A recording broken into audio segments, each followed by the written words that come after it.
Binigyan linaw ni Lanao del Sur 1st District Representative Sia Alonto Adyong ang inilabas na survey ng Social Weather Station o SWS bilang patunay na ang mga Pilipino ay bukas na sa usapin na harapin ni Vice Presidente Sara Duterte ang mga aligasyon laban sa kanya.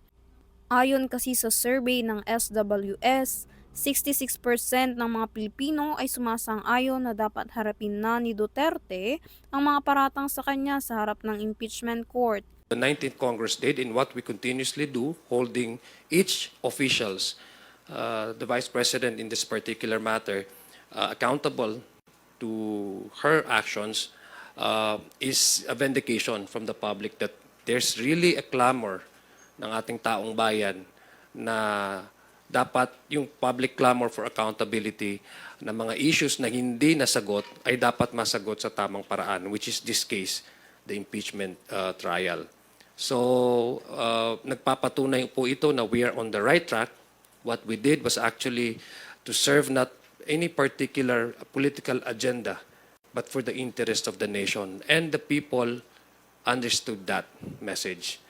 Kaya yung survey na mataas na sinasabing kailangan umpisahan ang impeachment trial ay vindication po yan unang-una sa mga sa ginawa po natin na para panagutin kung sino man yung dapat managot without fear or favor. So we're happy personally as one of those who supported the impeachment complaint, affixed my signature.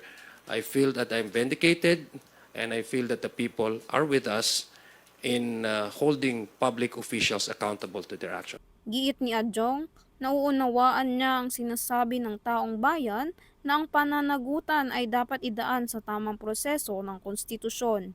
Nilinaw pa niya na walang bahid ng politika ang paraan ng Kamara maliban sa interes ng bayan. Nakalaan namang magsimula ang pagkukonbine ng impeachment court sa darating na August 4 base sa naging anunsyo ni Senator Joel Villanueva.